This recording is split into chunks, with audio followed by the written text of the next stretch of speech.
الله الرحمن الرحيم الحمد لله وكفى وسلام على عباده الذين اصطفى أما بعد فقد قال الله تبارك وتعالى في كلامه المجيد والفرقان الحميد أعوذ بالله من الشيطان الرجيم بسم الله الرحمن الرحيم يا أيها الذين آمنوا ادخلوا في السلم كافة الآية. وقال النبي صلى الله عليه وسلم لا إيمان لمن لا أمانة له ولا دين لمن لا عهد له أو كما قال النبي صلى الله عليه وسلم. حضرات علماء کرام، معزز مہمانان کرام اور اس وسیع پنڈال کے احاطے میں موجود سامعین عظام اور پردے کے پیچھے خواتین اسلام، اللہ رب العزت کا، رب الجلال کا بے انتہا فضل اور احسان ہے کہ اس نے ہمیں یہ زندگی عطا کی ہے، اور زندگی میں جو سب سے قیمتی ترین چیز ہے، سب سے قیمتی ترین سرمایہ ہے، جس کے بغیر نجات ممکن نہیں، جس کے بغیر رب کی رضا جوئی ممکن نہیں، وہ دولت، وہ مایا جو کبھی ختم نہیں ہوگا، جس کے بغیر رب الجلال کی رضا حاصل نہیں ہوگی،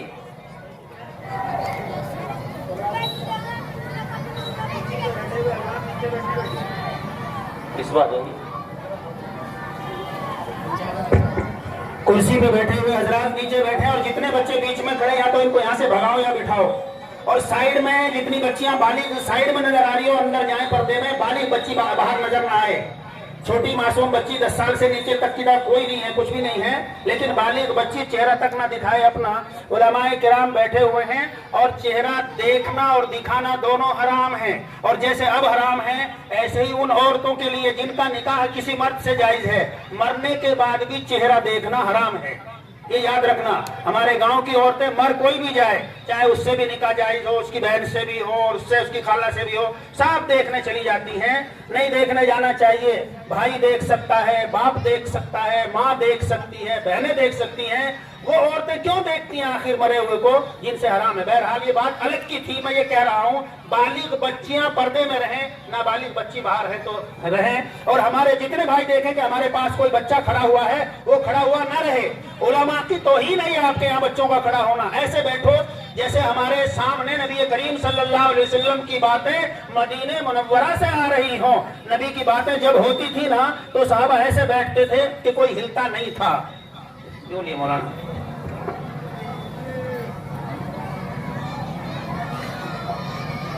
رب الجلال کا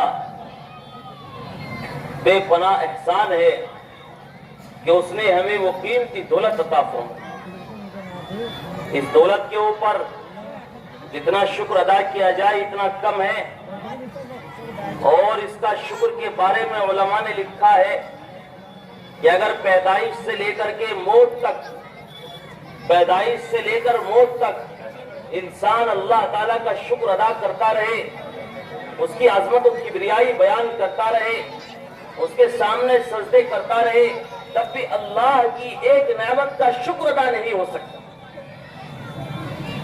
اللہ رب العزت نے یہ عظیم نعمت جو ہمیں عطا کی ہے، جس کے بغیر نجات ممکن نہیں، جس کے بغیر آخرت میں نجات ممکن نہیں، جس کے بغیر رب کی رضا جوئی ممکن نہیں، ہم سوچے اپنے گریبان میں جھانکیں کہ ہم نے اس نعمت کی کیا قدردانی کی. کیا ہم نے اس کو نعمت کو نعمت سمجھا بھی ہے یا نہیں؟ کیا ہم نے اس کو قیمتی دولت سمجھا ہے یا نہیں؟ یا ہمیں بس ایسے ہی مل گئی تو ہم جو ہے اسے فالتو کی چیز سمجھ رہے ہیں؟ اگر دیکھا جائے گہرائی اور گہرائی سے دیکھا جائے تو دوسرا پہلو ہمارے اندر زیادہ ہے۔ اللہ رب العزت نے ہمیں اسلام عطا کیا، یہ اس لیے عطا ہو گیا، ہمارے بڑے اسلام لے آئے تھے۔ اللہ رب العزت نے ہمیں قرآن کی دولت عطا کی، اور یہ بھی اس لیے مل گئی کہ ہمارے بڑے اسلام لے آئے تھے۔ لیکن میرے بھائیوں اور مسلمانوں، آپ آج کے وقت میں اپنے گریبان میں جھانکنے کی ضرورت ہے کہ ہم نے اس نعمت کی کتنی قدر کی ہے، ہم نے اس کو کتنا اپنایا ہے، ہم نے کتنا اس کے اوپر عمل کیا ہے، ہم نے اس کے حلال کو حلال جانا ہے کہ نہیں، ہم نے حرام کو حرام سمجھا ہے کہ نہیں، ہم نے حلال پر عمل کیا ہے کہ نہیں، ہم نے حرام سے پرہیز کیا ہے کہ نہیں، اس بارے میں غور و فکر کرنے کی ضرورت ہے۔ لیکن اگر دیکھا جائے غور سے، ہم دعوے بڑے بڑے کرتے ہیں کہ ہم مسلمان ہیں، ہم نبی کے امتی ہیں، ہم نبی آخر الزمان کو ماننے والے ہیں، ہم پیغمبر اسلام کو ماننے والے ہیں، ہم قرآن کو ماننے والے ہیں۔ لیکن اگر ہمارے اعمال کو دیکھا جائے، ہمارے اخلاق کو دیکھا جائے، ہمارے ظاہری کردار کو دیکھا جائے، تو دیکھنے والا کم از کم اندازہ لگاتے ہوئے شک ضرور کرے گا کہ پتہ نہیں یہ وہ قرآن والے مسلمان ہیں یا دوسرے مسلمان، پتہ نہیں یہ نبی آخر الزمان کو ماننے والے مسلمان ہیں یا ان سے دوسرے مسلمان۔ وہ حیران ہو جائے گا، اسے شک ہو جائے گا ہمارے اسلام کے بارے میں، کیونکہ اسلام کا جو معیار ہے، اسلام کی جو کسوٹی ہے میرے بھائیوں، وہ قرآن ہے، وہ قرآن ہے، وہ سنت ہے۔ اور ہمارا جو اسلام، جو ہمارا اپنا اسلام ہے، جس کو ہم اسلام سمجھتے ہیں، الیاز الامان والحفیظ، ہم نماز تو پڑھتے ہیں لیکن ہم جھوٹ بھی بولتے ہیں، ہم نماز پڑھتے ہیں ہم دھوکہ بھی دیتے ہیں، ہم نماز پڑھتے ہیں ہم دوسروں پر ظلم کرتے ہیں، ہم نماز پڑھتے ہیں ہم ایک دوسرے کی چغلی کرتے ہیں، ہم نماز پڑھتے ہیں ہم ایک دوسرے پر بہتان لگاتے ہیں، ہم نماز پڑھتے ہیں ہم حق تلفی کرتے ہیں، ہم نماز پڑھتے ہیں ہم حرام کھاتے ہیں، ہم نماز پڑھتے ہیں الیاذ باللہ ہم بیاج لیتے ہیں، ہم سود کھاتے ہیں، سود کے بارے میں مدد کرتے ہیں، ناجائز کمائی اختیار کرتے ہیں، اور ہر وہ ناجائز کام کرتے ہیں جس کا اللہ اور رسول نے صرف اس سے منع ہی نہیں کیا بلکہ سخت غضب کا اللہ تبارک و تعالیٰ نے حکم سنایا ہے کہ اگر تم یہ کام کرو گے تو میرا غضب تمہارے اوپر نازل ہو جائے گا۔ لیکن افسوس ہمیں کوئی پرواہ نہیں کہ ہمیں کیا کرنا چاہیے، کیا نہیں کرنا چاہیے۔ ہمیں ہمارا تاریخ اختیار کرنی چاہیے۔ بتاؤ ہم مسلمان ہیں تو ہمارا تاریخ اختیار کرنی چاہیے کہ نہیں؟ بتاؤ بھائی مسلمان کا کیا مطلب ہوتا ہے؟ امانت کرنے والا، خیانت کرنے والا، بتاؤ بھائی سب، امانت کرنے والا۔ مسلمان کا مطلب کیا ہوتا ہے؟ سچ بولنے والا، جھوٹ بولنے والا، سچ بولنے والا۔ مسلمان کا مطلب سچ بولنے والا، مسلمان کا مطلب امانت اختیار کرنے والا، مسلمان کا مطلب وفا کرنے والا، مسلمان کا مطلب رحم کرنے والا، مسلمان کا مطلب حق ادا کرنے والا، مسلمان کا مطلب ایک دوسرے کا خیال رکھنے والا، مسلمان کا مطلب ماں باپ کی فرما برداری کرنے والا، مسلمان کا مطلب رشتہ داروں کے ساتھ اچھا سلوک کرنے والا، مسلمان کا مطلب بڑوں کی عزت کرنے والا، مسلمان کا مطلب چھوٹوں پر شفقت کرنے والا، مسلمان کا مطلب اپنے پڑوس کے حق ادا کرنے والا، اپنے پڑوسیوں کے ساتھ اچھا برتاؤ کرنے والا، مسلمان کا مطلب ہر چیز کے اندر اللہ کے حکم کو اور رسول کی سنت کو محفوظ رکھنے والا ہوتا ہے۔ لیکن آج ہم نام کے مسلمان، ماشاءاللہ مدارس بھی ہیں، مساجد بھی ہیں، علماء بھی ہیں، قرآن کے بھی احکام بتائے جا رہے ہیں، دن رات شب و روز آپ کو قرآن کریم کی باتیں، اس کی تلاوت ہے، اس کے احکام سنائے جا رہے ہیں، سنتے ہیں، سنتے سنتے سن ہو جاتے ہیں۔ ہمیں اس کی کوئی فکر نہیں ہوتی کہ یہ اللہ کے ہاں جانا بھی ہے، جس اللہ نے یہ قرآن اتارا ہے کہ دیکھو اس کے اوپر عمل کر کے آنا، یہ قرآن لے کر کے آؤ گے، زندگی میں سما کر کے آؤ گے، زندگی میں اس کو اختیار کر کے آؤ گے تو کل میرے یہاں آنے کے بعد تمہیں احساس دیا جائے گا، تمہیں عزت سے نوازا جائے گا، تمہیں میری رضا جوئی ملے گی، تمہیں جنت دی جائے گی، تمہیں ہمیشہ رہنے والی آسائش دی جائے گی، ہمیشہ رہنے والا سکون دیا جائے گا، ابدی آرام دیا جائے گا اگر تم اس قرآن کو اپنے اندر اختیار کر کے آؤ۔ اور اگر صرف قرآن کے برف پلٹے، اس کو پڑھتے رہے اور اس کے اوپر عمل نہیں کیا تو کیا ہوگا؟ یہی قرآن کل قیامت کے دن ہمارے خلاف حجت کرے گا، یہی قرآن کھڑا ہو جائے گا کہ یہ بندہ مجھے پڑھتا تھا، سمجھتا تھا لیکن عمل نہیں کرتا تھا،